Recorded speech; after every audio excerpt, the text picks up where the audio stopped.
अस्सलाम वालेकुम। ये वीडियो उन यूट्यूब क्रिएटर्स के लिए है जो अपने मोबाइल में Y2 स्टूडियो को डेस्कटॉप वर्जन में देखना चाहते हैं, लेकिन अगर उन्होंने अपने मोबाइल में पहले Y2 स्टूडियो की एप्लीकेशन इंस्टॉल की हुई है तो फिर जब वो गूगल क्रोम पे जाते हैं और Y2 स्टूडियो ओपन करते हैं तो वहाँ पे वो आपका डेस्कटॉप वर्जन में नहीं ओपन होता बल्कि डायरेक्टली जाके एप्लीकेशन में ओपन हो जाता है। तो मैं आपको बताता हूँ कि आप किस तरह जो अपने मोबाइल में डेस्कटॉप वर्जन वाला Y2 स्टूडियो जो है ना वो ओपन कर सकते हैं। तो सबसे पहले तो मैं आपको बता दूं, देखिए मैं क्रोम ओपन कर रहा हूँ। तो मैं यहाँ पे अगर अपना स्टूडियो देखना चाहता हूँ, बल्कि देखें ये पहले ही यहाँ पे मैंने ओपन किया हुआ है यूट्यूब स्टूडियो को।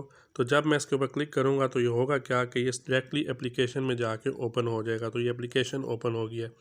तो मैं क्या चाहता हूँ, मैं तो यहाँ पे डेस्कटॉप वर्जन में ओपन करके देखना चाहता हूँ। तो उसके लिए मैंने क्या करना है, देखें यहाँ पे सर्च बार में मैंने लिखना है स्टूडियो, बल्कि मैंने पहले टाइप किया हुआ है studio.youtube.com। तो जब मैं इस तरह इसको करूँगा, तो जब मैं इसके ऊपर सर्च करूँगा तो आप देखेंगे अब यहाँ पे मेरे पास ये ऑप्शन मांगेगा कि या ऑप्शन मांगेगा या डायरेक्टली आपका डेस्कटॉप वर्जन में जाके ओपन हो जाएगा। बाज़ बार यहाँ पे ऑप्शन मांगता है कि आप एप्लीकेशन में ओपन करना चाहते हैं या आप इसका मोबाइल क्रोम के ऊपर ओपन करना चाहते हैं।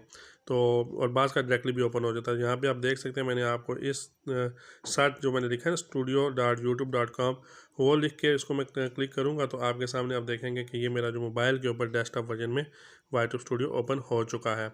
तो ये वीडियो यूट्यूब क्रिएटर्स के लिए है जो मोबाइल के ऊपर अपना स्टूडियो एनालिटिक्स देखना चाहते हैं, यूट्यूब एनालिटिक्स देखना चाहते हैं। अगर वीडियो पसंद आई है तो चैनल सब्सक्राइब भी करें, लाइक भी करें। शुक्रिया। अल्लाह हाफिज़।